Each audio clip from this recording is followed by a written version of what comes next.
बिस्मिल्लाहिर्रहमानिर्रहीम। अस्सलाम वालेकुम। The doctor show with doctor Mohammad Shahid के एक और प्रोग्राम के साथ खुश आमदीद। Baqai institute of diabetes and endocrinology में एक स्टडी हुई जिसमें बताया गया कि पाकिस्तान की 26% आबादी डायबिटिक है और 14% आबादी प्री डायबिटिक है। यानी पाकिस्तान की 40% आबादी या तो डायबिटिक है या प्री डायबिटिक है। सो ये नंबर्स कहाँ से आए, इतने नंबर्स क्यों इंक्रीज़ हो रहे हैं, क्यों बढ़ रहे हैं, पाकिस्तान में डायबिटीज़ क्यों बढ़ रही है, इसकी क्या वजूहात हैं, इस पे आज हम तफसील से बात करेंगे। हमारी मेहमान शख्सियत हैं डॉक्टर मोहम्मद याकूब अहमदानी, जो कि प्रोफेसर ऑफ मेडिसिन हैं Baqai institute of diabetes and endocrinology Karachi में। इनसे तफसील से बात करते हैं। अस्सलाम वालेकुम। वालेकुम सलाम। सर कैसे हैं आप? अल्लाह का शुक्र है, खैरियत। सर ये शुगर क्या होती है, डायबिटीज़ क्या है बीमारी?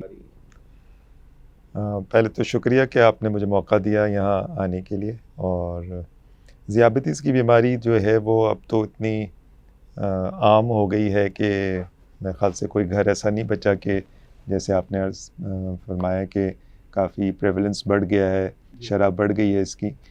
तो ज़ियाबतीस का मर्ज़ मर्ज़ वो मर्ज़ है जिसके अंदर खून के अंदर शक्कर की सतह एक नॉर्मल से ऊपर चली जाती है, एक लेवल से जिसकी कुछ क़ुयूद हैं, कुछ लेवल्स हैं जिनकी बुनियाद पे कहा जाता है कि इस लेवल तक तो नॉर्मल शुगर है सही। और इससे ऊपर हो जाएगी तो प्री शुगर का शिकार हो जाएगी। यानी खून में हर वक्त एक सतह से ज़्यादा शुगर होने को ज़ियाबतीस कहते हैं। लेकिन ज़ियाबतीस सिर्फ खून में शुगर का नाम नहीं है, बल्कि इसके ज़रिए और इसके साथ साथ बहुत सारी पेचीदगियाँ हैं जो इसके साथ लगी हुई हैं, तो वो असल परेशानी का सबब होती हैं। शुगर उसका एक हिस्सा है। सर मैंने स्टडी का हवाला दिया, वो आपके इंस्टीट्यूट की स्टडी है, तो इसमें क्या हुआ था कि इसमें हमने पाकिस्तान भर में ये पॉपुलेशन बेस्ड सर्वे था जिसमें मुख्तलिफ ऑर्गेनाइजेशंस इन्वॉल्व थी।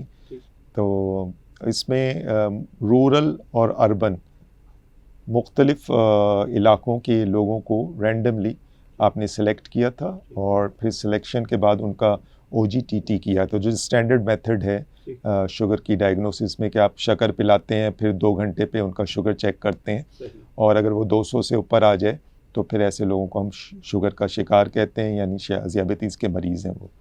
और जिनकी शुगर जो है वो शक्कर पिलाने के बाद 200 तक तो नहीं पहुंचती, लेकिन 140 और 199 के दरमियान होती है, तो ऐसे लोगों को हम कहते हैं इम्पेयर्ड ग्लूकोज टॉलरेंस, यानी इनको शुगर की तरफ ये चल पड़े हैं अगरचे अभी शुगर नहीं हुई। इसको प्री डायबिटीज़ भी कहते हैं। सही। सर हम ये सोचते हैं कि गांव में तो शुगर नहीं होती क्योंकि वहाँ लोग काम करते हैं, ऐसा है क्या? ये भी गलत नज़रिया है कि भी गाँव के लोग, आजकल गाँव देहातों में भी लोग इतने एक्टिव नहीं हैं जितने कि पहले हुआ करते थे, क्योंकि अब ट्रैक्टर्स आ गए हैं और इस तरह के लोग, तो ज़्यादा चहलकदमी की आदत वहाँ भी व्हीकल्स मिल जाते हैं, मोटर बाइक्स और ये सब चीज़ें वहाँ भी इस्तेमाल हो रही हैं। फिर जो मुहर्रिकात हैं डायबिटीज़ के होने में, जिसको हम आगे डिस्कस करेंगे, वो भी वहाँ सब मुहैया हैं। यानी जो भी हम खाने पीने की जो चीज़ें हैं जिनको हम समझते कि शहरी लोग खाते हैं, अब ये सब चीज़ें वहाँ भी पहुँच गई हैं। तो इसलिए ज़्यादातर चीज़ें वहाँ मौजूद हैं जो शुगर होने का ज़रिया बनती हैं। तो यानी हमने रूरल में भी देखा है और अर्बन एरियाज़ में, यानी गांव देहातों में भी शुगर है और शुगर जो है सिटीज़ में भी है, तो लेकिन अगरचे अर्बन एरियाज़ में ज़्यादा है। सर ये शुगर क्यों होती है, इसकी क्या वजूहात हैं, ये बताएं ज़रा नाज़रीन। शुगर जो है वो एक तो इसमें जेनेटिक्स का रोल है कि भी जीन्स में हमारी शुगर की जीन है, और एक जीन नहीं है, वो मल्टीपल जीन्स हैं जो शुगर होने का ज़रिया बनती हैं। लेकिन सिर्फ जीन्स का होना भी काफ़ी नहीं है, बल्कि इसके साथ इन्वायरमेंटल फैक्टर्स हैं या माहौलियाती अनासर हैं जिनकी वजह से शुगर होने का इम्कान ज़्यादा हो जाता है। तो एक तो आपकी फैमिली हिस्ट्री है कि अगर आपकी फैमिली में शुगर है तो आपको बहुत ज़्यादा चांस है कि आपको भी शुगर होगी, प्रोवाइडेड कि आप मोटे भी हो जाते हैं और आप जो हैं वो फ़िज़िकली इनएक्टिव भी हो जाते हैं, यानी आप वर्जिश भी नहीं करते, एक्सरसाइज भी नहीं करते, सहल पसंदी वाली ज़िंदगी है, लेटे रहना, बैठे रहना, मोबाइल्स पे रहना, कंप्यूटर्स पे रहना, कोई एक्टिविटी ना हो और मोटापा हो जाए, तो ऐसे लोग जिनको फैमिली हिस्ट्री यानी उनके जीन्स में है और वो मोटे भी हो जाएं और फिर वो फिज़िकली इनएक्टिव भी हो, सेडेंट्री लाइफस्टाइल हो, यानी आरामदेह ज़िंदगी हो जिसमें कोई मुशक्क़त ना हो, तो ऐसे लोगों को फिर शुगर हो जाती है। सर पहले ये समझा जाता था कि टाइप 2 डायबिटीज़ जो है ये 30 या 40 साल के बाद होती है, क्या आजकल भी यही देखा गया है? नहीं, आजकल तो ये ट्रेंड नहीं रहा और ख़ास तौर पे हमारे मुल्क में तो ऐसा कोई ट्रेंड नहीं है कि पहले ये कहते थे कि उसको कहते थे मैच्योरिटी ऑनसेट डायबिटीज़ और जुवेनाइल ऑनसेट डायबिटीज़। अब इनको ये नाम लिए भी नहीं जाते। अब जो है वो बच्चों के अंदर भी टाइप 2 डायबिटीज़ हो रही है और यंगस्टर्स में भी, 25 साल के लोगों में भी। ये सर्वे भी जो हुआ था इसमें 25 साल से ऊपर के लोग थे, तो 25 साल के उम्र में भी टाइप 2 डायबिटीज़ हो रही है। 30 साल के भी। हार्ट अटैक्स हमें जो शुगर का शुगर वाले मरीज़ों में होता है वो भी ज़्यादा हम कम उम्र में अपने मुल्क में देख रहे हैं और ये उसकी अक्सर वजह शुगर ही होती है। अगर किसी को शुगर डायग्नोस हो जाए तो सर क्या करना चाहिए ऐसे मरीज़ को, क्योंकि वो तो शुगर सारी उम्र की ऐसा ही है, सारी उम्र रहती है शुगर। जी हाँ, ज़िंदगी भर का ही ये मामला होता है। अगरचे कुछ अब तहकीकात नई जदीद ये आ गई हैं कि अगर कोई अपना वज़न खातिर ख्वाह कम कर ले तो उसकी डायबिटीज़ रिवर्स भी हो सकती है। ये पहले कॉन्सेप्ट नहीं था, ये नया कॉन्सेप्ट है कि कुछ स्टडीज़ ने शो किया है कि अगर आप अपना वज़न खातिर ख्वाह कम कर लेते हैं तो आपकी शुगर रिवर्स भी हो सकती है। इसके पीछे वही बात है कि वज़न जो है वो एक ट्रिगर करता है आपकी डायबिटीज़ को और जीन्स अपनी जगह हैं, लेकिन ज़्यादा इम्पोर्टेंट इन्वायरमेंटल फैक्टर्स हैं जिनको आप कंट्रोल कर सकते हैं। वो मॉडिफाइबल भी हैं, यानी आप उनको अपनी कोशिश से सही कर सकते हैं। ऐसा नहीं है कि भाई जीन्स है, जीन्स को आप नहीं बदल सकते, लेकिन आप माहौलियाती अनासिर को बदल सकते। सही। जेंडर का यानी मेल फीमेल का कोई तकरीबन बराबर है, ऐसा कोई प्रीडोमिनेंस किसी एक जेंडर को नहीं है। सही। तो सर ये बताएं कि इसमें दवाइयों का कितना इम्पोर्टेंट रोल होता है और दवाइयाँ क्या पाकिस्तान में सारी अवेलेबल हैं? दवाओं का बेशक रोल है, लेकिन दवाएं सिर्फ इलाज नहीं है। क्योंकि बाज़ लोग ये समझते हैं कि दवाएं तो खा ली, अब जो हमारी मर्ज़ी है, हम अपना लाइफस्टाइल तो नहीं चेंज करेंगे, हमें जैसे खाना है वो खाएंगे, जैसे शादी ब्याह में जो भी हाँ, जो भी कौरमे, बिरयानियाँ, ये सब हमारी मर्ज़ी के खाने, रसगुल्ले, गुलाब जामुन, ये सब चलेंगे। और दूसरा ये कि एक्टिविटी के लिहाज से भी उम्मी आप देखेंगे कि लोगों को वॉकिंग की आदत नहीं है, चलना फिरना, एक्सरसाइज, इनकी रुझान नहीं है। ज़्यादातर लोग या तो टेलीविज़न के आगे बैठे होते हैं या कंप्यूटर्स के आगे बैठे होते हैं। आजकल मोबाइल अब हर हाथ में होता है, तो मोबाइल के ऊपर मसरूफ़ होते हैं। इवन आप जो गार्ड्स को देखते हैं, जिन गार्ड्स की ड्यूटी गार्डिंग है, वो भी मोबाइल में लगे हुए होते हैं। जिन पुलिस की ड्यूटी चोरों को पकड़ना है, वो भी मोबाइल में लगे हुए हैं। जो चोर हैं वो भी मोबाइल में, जो चोरी को पकड़ने वाले हैं वो भी मोबाइल। तो ये सारी सहल पसंदी और आराम पसंदी और लाइफस्टाइल की चेंज ही की वजह से तो डायबिटीज़ होती है। तो सर वॉक कितना करें कि डायबिटीज़ ना हो, यानी दिन में? बहुत अच्छा सवाल है और इसके लिए हमारे अभी एक मेहमान आए थे हमारी कॉन्फ्रेंस में जर्मनी से, और आइंदा वो IDF के प्रेसिडेंट भी इलेक्ट हैं, प्रोफेसर पीटर श्वार्ट्ज़ उनका नाम है। तो वो तशरीफ़ लाए थे और उनकी तहकीक ये है कि डायबिटीज़ प्रिवेंशन के लिए रोज़ाना तकरीबन 10,000 स्टेप्स कोई ले तो डायबिटीज़ प्रिवेंट हो सकती है। 10,000 स्टेप्स ले तो इंशाल्लाह। तो सर ये जो काम में हम वॉक करते हैं, ये 10,000 स्टेप्स में शामिल है क्या? जितने भी आप वॉक कर रहे हैं, मतलब आप बैठे हुए हैं तो भी कुछ एनर्जी आपकी यूज़ होती है, यूटिलाइज़ होती है, कैलोरीज आपकी बर्न होती है, लेकिन वॉकिंग से जो होगी वो उतनी नहीं होगी जितने, यानी वॉकिंग से ज़्यादा होती है।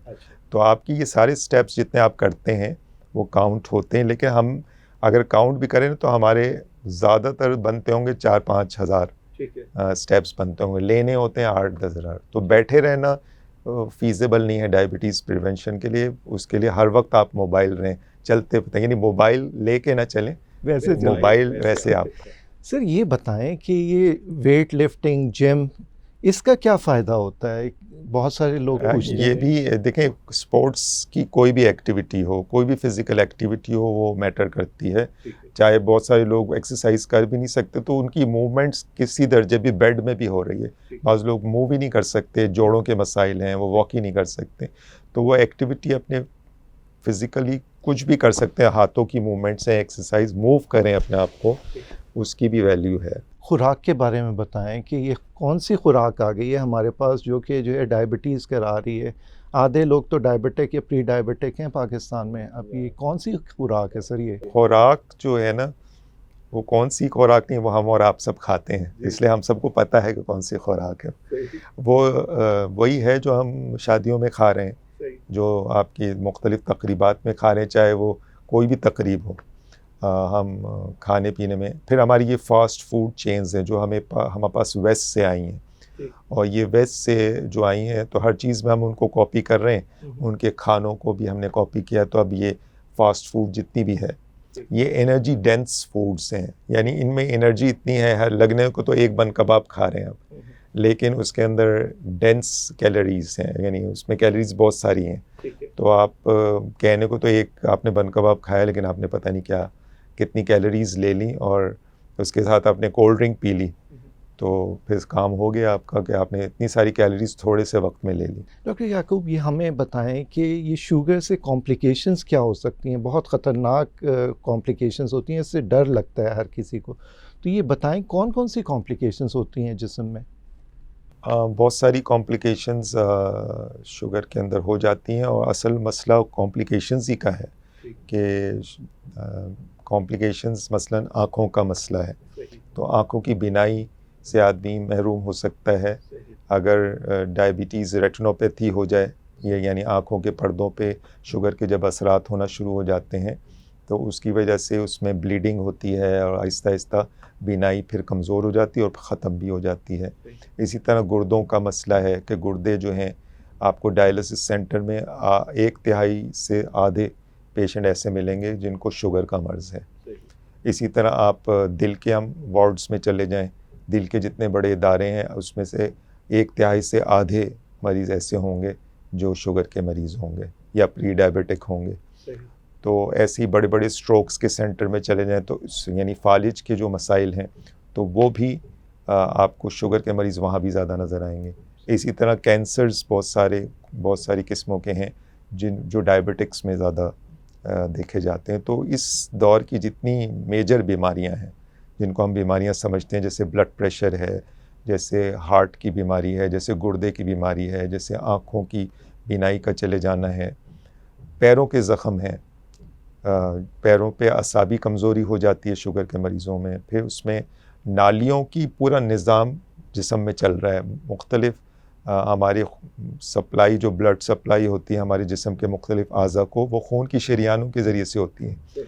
अब वो खून की शरियानें जो शुगर के मरीज़ों में, वो उनकी कैलिबर जो होता है, उनके अंदर जो क्या कहेंगे उसको, उसकी जो उसके अंदर जो खून बहने की रवानी है, वो कम इस वजह से हो जाती है कि वो सिकुड़ जाती हैं।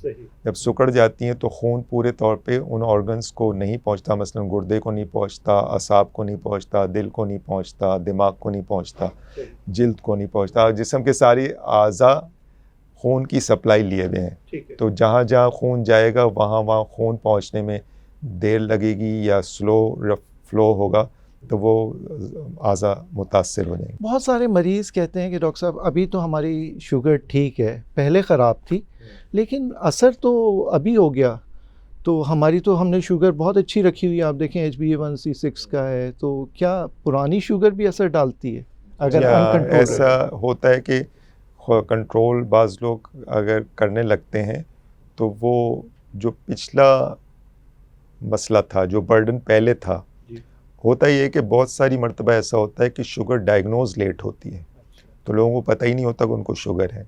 हाँ, कभी खुदा ना खास्ता किसी को हार्ट अटैक हो गया, फिर पता चलता है कि उनको शुगर थी। किसी के गुर्दे फेल हो गए, अब आहिस्ता आहिस्ता हो रहे होते हैं, अंदर तो सालों से बात चल रही होती, 8-10 साल के बाद बाज़ मर्तबा तशख़ीस होती है, 8-10 साल से तो चल रही थी, अब जो नुकसान पहुंचना था 8-10 साल में वो तो पहुंच चुका, दिल पे भी और गुर्दों पे भी और आँखों पे भी।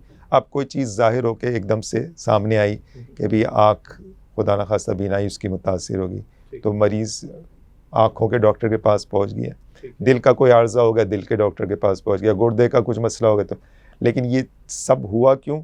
ये शुगर को मिस करने की वजह से कि उसको तशख़ीस ना की गई मौके पर, क्योंकि लोगों का उस तरफ ध्यान ही नहीं गया। और दूसरा ये बात है कि ये खामोश बीमारियां हैं, ये शुगर भी और ब्लड प्रेशर भी, तो ये साइलेंट किलर्स इनको कहते हैं ना, कि अंदर ही अंदर काम होता है। तो ऐसे लोग जिनकी फैमिली में शुगर है और जिनके वज़न ज़्यादा हैं, ख़ास तौर पे जिनकी तोंद निकली हुई है, तो उन लोगों को अपनी शुगर ज़रूर चेक करनी चाहिए, किसी अलामात का इंतज़ार नहीं करना चाहिए। ये किस उम्र में चेक करना चाहिए सर?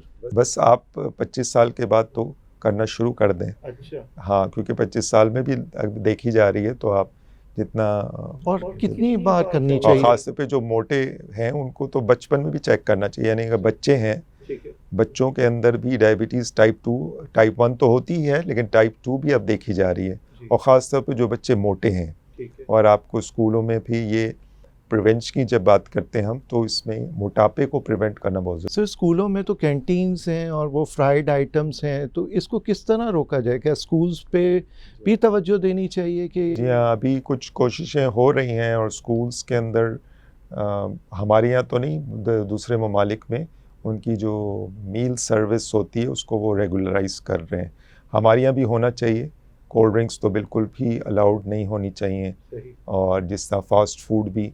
तो हेल्दी ईटिंग हैबिट्स जो है ना, वो बचपन से डालने की बात। सर बेकरी आइटम्स काफ़ी मज़ेदार होते हैं और काफ़ी हर तकरीब में मौजूद होते हैं। कोई खुशी का वो तो हम केक मंगा लेते हैं, उसकी जगह अल्टरनेटिव क्या होना चाहिए? देखें, ऑल्टरनेटिव नेचुरल जितनी चीज़ें हैं ना, वो बहुत अच्छे ऑल्टरनेटिव्स हैं। आपके वेजिटेबल्स हैं, फ्रूट्स हैं, ये बहुत अच्छी चीज़ें हैं। आपके ग्रेन्स हैं, यानी चिकपीज़ हैं, सलाद है, इस तरह की चीज़ें यानी ऑल्टरनेटिव्स हैं आपके पास। आपकी ग़िज़ा में फ़ाइबर का फुक़दान नहीं होना चाहिए, फ़ाइबर हमें अच्छा लेना चाहिए। फ़ाइबर, हम लोग असल में मैदे की चीज़ें खाने के आदी हो गए, तो पराठा हमें सफ़ेद आटे का अच्छा लगता है, और हमें रोटी घर में सफ़ेद आटे की, ये नान, जितने आजकल घरों में रोटियां तो कम बनती हैं, बाहर ही से रोटियां आती हैं, और वो रोटियां सारी सफ़ेद आटे की होती हैं। तो तंदूर की रोटी जो भी खा रहे हैं, ये सब शुगर के लिए तरतीबें बना रहे हैं। वो जो कहते हैं लाल आटे की रोटी दे दें जी। वो लाल आटे की रोटी यही है ना कि उसमें भूसा होता है, और भूसा निकाल लें तो फिर वो सफ़ेद आटा बन जाएगा। तो भूसा बहुत अहम चीज़ है, जो आपको फ्रूट्स एंड वेजिटेबल्स में मिलता है, जो आपको यानी इसबगोल या इस तरह की चीज़ों से मिलता है। तो ये इसका इस्तेमाल अब कम हो गया है, ये होना चाहिए। इसको हमने स्कूलों में सर्वे किया और पब्लिश भी किया इसको, कि बच्चों के अंदर ईटिंग हैबिट्स क्या हैं। तो उनके अंदर यही आप जो बता रहे हैं कि कोल्ड ड्रिंक्स का इस्तेमाल और फास्ट फूड का इस्तेमाल, और फ्रूट्स एंड वेजिटेबल्स जिसकी कई सर्विंग्स रिकमेंडेड सर्विंग्स होती हैं, लेकिन वो नहीं ले। अब किसी को शुगर हो गई सर, तो उसमें खुराक में क्या आप तजवीज़ करेंगे? देखिए, खुराक में कोई चीज़ ऐसी नहीं कि हम ये कहें कि ये डायबिटिक डाइट है और ये नॉन डायबिटिक डाइट है।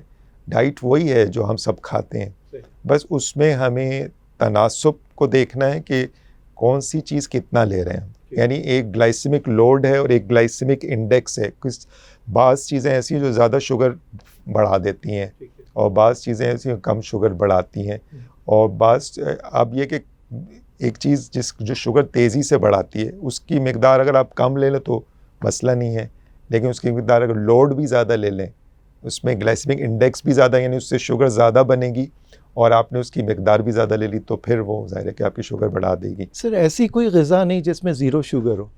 हाँ, नहीं, पानी पी सकते हैं। पानी पे कोई कैलोरीज नहीं होती, बाकी तो जी हवा भी, हवा में भी नहीं है। लेकिन कैलोरीज, देखिए कैलोरीज ऐसा नहीं कि हमें कैलोरीज की ज़रूरत नहीं है। हमारी लाइफ को मेंटेन करने के लिए हमें कैलोरीज चाहिए, और वो मेनली कार्बोहाइड्रेट से हासिल होती है, जो नशास्ता है। तो नशास्ता कोई मना नहीं करता, नशास्ता आपको लिमिट से लेना है। जो शुगर के मरीज़ हैं, नशास्ता उनको लिमिट से लेना है। अब नशास्ता किन चीज़ों में है? मसलन चावल में है, रोटी में है, फलों में है, दूध में है, दही में है, अनाज की जितनी किस्में, ये इन सब में नशास्ता है। तो इनकी मिकदार को हमें देखना है कि ये हम ज़्यादा ना लें। लेना है सब, ये नहीं है कि ये नहीं ले सकते। लोगों का ख्याल होता है कि ना हम चावल खा सकते हैं, ना हम रोटी खा सकते हैं, ना हम फल खा सकते हैं, तो फिर हम खाएं क्या? तो ये मसला नहीं है, खाना है लेकिन लिमिट से खाना है। सर कॉम्प्लिकेशंस से बचने के लिए जो आपने इतनी कॉम्प्लिकेशंस बताई, आँखों का, दिल का, गुर्दे का, डायबिटिक फुट, इससे किस तरह बचा जाए कि ये हो ही ना? क्योंकि शुगर तो हर दूसरे मरीज़ को आपके सर्वे के मुताबिक, आपके इंस्टीट्यूट, सो किस तरह बचा जाए अब? देखें, इससे बचने का यही है कि अपनी शुगर को कंट्रोल रखना है।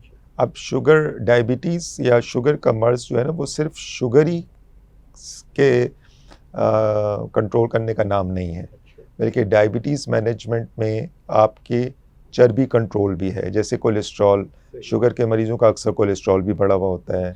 शुगर के मरीज़ों का असल ट्राइग्लिसराइड्स या चर्बी भी बढ़ी हुई होती है, तो उनको भी कंट्रोल करना। शुगर के मरीज़ों में आधे मरीज़ ऐसे होते हैं जिनको ब्लड प्रेशर का भी मर्ज़ होता है, तो ब्लड प्रेशर भी कंट्रोल करना है, चर्बी भी कंट्रोल करनी है, कोलेस्ट्रॉल भी कंट्रोल करना है, शुगर भी कंट्रोल करनी है। तो ये सब चीज़ों को अगर कंट्रोल करेंगे तो फिर इन पेचीदगियों से बचा जा सकता है, या कम से कम वो पेचीदगियाँ दूर हो सकती हैं, डिले हो सकता है, उनको देर से हो सकती हैं अगर आप इन चीज़ों को कंट्रोल कर लें। तो शुगर मैनेजमेंट, डायबिटीज़ मैनेजमेंट में सिर्फ शुगर मैनेजमेंट नहीं है, बल्कि ब्लड प्रेशर भी है, कोलेस्ट्रॉल भी है, ट्राइग्लिसराइड्स भी हैं। ये सब चीज़ों को कंट्रोल कर, ये सब दवाइयों से करें अलग अलग, या उसके साथ खुराक और उसमें देखें एक्सरसाइज? लाइफस्टाइल मॉडिफिकेशन जिसको हम बात कहते हैं कि तर्ज ज़िंदगी को बदलना, अपनी फ़िज़िकल एक्टिविटी को बढ़ाना, ये एक पार्ट एंड पार्सल होना चाहिए। बच्चों को भी स्कूल्स में आदत डलवाना, चलने की आदत, वॉकिंग की आदत। बड़ों को भी कम से कम कहते हैं आधा घंटा रोज़ाना तेज़ कदमों के साथ चलना, ब्रिस्क वॉकिंग जिसको कहते हैं, ये सबसे सिंपल एक्सरसाइज है जो हर आदमी कर सकता है। सर आपके तजर्बे के मुताबिक कितने लोग ये करते हैं डायबिटिक्स? हम मशवरा तो देते हैं, लेकिन कितने लोग अमल करते हैं? हाँ, ये इसमें बड़ी वो है, यानी सुस्ती का शिकार होते हैं लोग। कुछ कर भी लेते हैं, लेकिन फिर वो उसमें मुस्तकिल मिजाजी के साथ, तो मुस्तकिल मिजाजी कैसे रखें सर? वो फॉलो अप के ज़रिए से होगा कि आप अपने मुआलिज से या एजुकेटर से या आपकी health team, diabetes care team जो है, उससे राब्ते में रहें। अब बहुत सारी अच्छी टेक्नोलॉजी आ गई है कि जिसके ज़रिए से आप अपने डॉक्टर से हर वक्त राब्ते में रह सकते हैं। बाज़ ऐप्स ऐसी आ गई हैं जिन ऐप्स के ज़रिए से आप अपने डॉक्टर से इन टच रह सकते हैं। आप जैसे हमारे इदारे में 24 आवर्स हेल्पलाइन सर्विस है, यानी टेलीफोन पे आपको हर वक्त एडवाइस मिल सकती है कि आप क्या करें अपनी शुगर मैनेजमेंट में। अगर कोई प्रॉब्लम्स हो रहे हैं तो आप उसमें हेल्प ले सकते हैं। तो इसमें follow up, adherence to treatment जो है ना, कि आपकी इलाज पे मुस्तकिल मिजाजी के साथ चलते रहें, तो ये ज़ाहिर है कि आपको किसी चीज़ के ऊपर कायम रहने के लिए उस चीज़ की तकरार करनी पड़ती है। तकरार करने से चीज़ करार पाती है। तो आप उसको बार बार सुनते रहें और फॉलो अप में रहें, अपने डॉक्टर से, मालिज से इनपुट लेते रहें, तो आपकी मैनेजमेंट में कोई मसला नहीं होगा। याकूब, बहुत सारे मरीज़ 5 साल बाद आते हैं और कहते हैं डॉक्टर साहब 5 साल हमारे बहुत अच्छे गुजरे, हमें कोई मसला ही नहीं था। तो हमने कहा क्या जाएं। तो ऐसे मरीज़ फॉलो अप में कितनी देर से आएँ, चाहे उनको कोई मसला हो या ना हो? एटलीस्ट मैं समझता हूँ 1 साल में 1 मरतबा तो ज़रूर उनको आना चाहिए। और बेहतर जो कर सकते हों, ये तो मिनिमम है कि 1 साल में 1 मरतबा तो, वरना एवरी 3 मंथली में भी साल में 3 से 4 विज़िट्स हो जाएं तो ये बहुत अच्छा उसमें कवरेज मिल सकता है। फॉलो अप का अच्छा ये होगा, क्योंकि HbA1c एक टेस्ट होता है जो किया जाता है शुगर के कंट्रोल को देखने के लिए कि पिछले 3 महीने का औसत क्या रहा है। तो वो आप हर 3 महीने पे करा सकते हैं और वो आपको बता देगा कि आपकी शुगर सही चल रही है कि नहीं चल रही। ज़ाहिर है कि आपको ब्लड प्रेशर भी देखना है, आपको लिपिड्स भी देखने हैं, और चीज़ें भी देखनी है कि भी कार्डियक कोई इन्वॉल्वमेंट तो नहीं हो रही, दिल के बारे में भी फॉलोअप रखना है, गुर्दे के टेस्ट भी देखते रहना है। तो ये सब चीज़ों के लिए ज़ाहिर है कि आप अपने मुआलिज से इन टच रहेंगे तो ये चीज़ों पे होगा, वरना देखें सिम्टम्स का इंतज़ार नहीं करना चाहिए। लोग यही कहते हैं कि हमें कुछ हो ही नहीं रहा था, जैसे आपने सवाल किया कि 5 साल से हमें कुछ हो नहीं रहा था, तो आपको तो कुछ हो नहीं रहा था। और मैं मरीज़ों से अक्सर ये बात करता हूँ कि ठीक है धमाके का आप इंतज़ार कर रहे थे, क्योंकि धमाका हो फिर जाएंगे, तो अंदर धमाके हो रहे थे, थोड़े थोड़े हो रहे थे, लेकिन वो आवाज़ें उसकी नहीं आ रही थी, अंदर तो हो रहा था। तो आप जब आएंगे तो फिर वो सब बात खोलेगी। जब एक्सरे में नज़र आता है ना कि क्या हुआ, अब अंदर तो बहुत सारी बीमारी होती है, फिर एक्सरे क्यों करवाते हैं? एक्सरे इसलिए कराते हैं ना, पता चल जाता है कि भाई हमें तो कुछ हो नहीं रहा था, अंदर तो बहुत कुछ था। सही है। आखिर में हमारे नाजरीन के लिए कोई पैगाम दें कि डायबिटीज़ हो ही ना, या उससे कॉम्प्लिकेशंस से बचा जा सके, अगर किसी को डायबिटीज़ हो तो? डायबिटीज़ हो ही ना, तो उसके लिए तो भी देखें प्राइमरी प्रिवेंशन हमारी भी यही कोशिश है, और हम इसी की कैंपेन चला रहे हैं कि डायबिटीज़ हो ही ना। तो उसके लिए ज़ाहिर है अपने लाइफस्टाइल को चेंज करना होगा, सहल पसंदी और आसान पसंदी जो है ना उसको छोड़ना होगा, अपने आप को फ़िज़िकली एक्टिव रखना होगा, अपनी ग़िज़ा को मुकम्मल और मुतनासिब ग़िज़ा हो जिसमें कि हर चीज़ हो, प्रोटीन्स भी हों, कार्बोहाइड्रेट्स भी हों, फैट्स भी हों, लिमिट्स से हों, फाइबर भी हो, मिल्क एंड मिल्क प्रोडक्ट्स भी हों, जिसमें 4-5 ग्रुप्स हैं, फूड ग्रुप्स कहलाते हैं, वो सारे हों, लेकिन मुतवाज़िन हो, बैलेंस डाइट हो, और अपनी स्लीप अच्छी रखें, अपने पानी का इंटेक अच्छा रखें, हेल्दी लाइफस्टाइल जिसको कहते हैं, अगर ये करें तो डायबिटीज़ से प्रिवेंशन हो सकती है। अब जिनको हो गई है वो कैसे, वो अपने आपको पेचीदगियों से बचाएं। पेचीदगियों से बचाने के लिए जैसे सारी बात आ गई कि शुगर भी कंट्रोल करना है, लिपिड्स भी कंट्रोल करने हैं, ब्लड प्रेशर भी कंट्रोल करना है, और इसके लिए अपने मुआलिज से राब्ते में रहना है। प्रोफेसर याकूब अहमदानी, बहुत बहुत शुक्रिया आपका प्रोग्राम में आने का। बहुत शुक्रिया आपका। नाजरीन, जैसे डॉक्टर याकूब ने बताया कि लाइफस्टाइल पे तवज्जो दें, हेल्दी लाइफस्टाइल अपनाएं ताकि शुगर हो ही ना, और अगर शुगर हो जाए तो अपने HbA1c को कंट्रोल में रखें, शुगर को कंट्रोल में रखें, अपनी दवाइयाँ वक्त से लें, वॉक, डाइट, एक्सरसाइज करें ताकि शुगर की कॉम्प्लिकेशन से बचा जा सके। नेक्स्ट प्रोग्राम तक के लिए अल्लाह हाफिज़।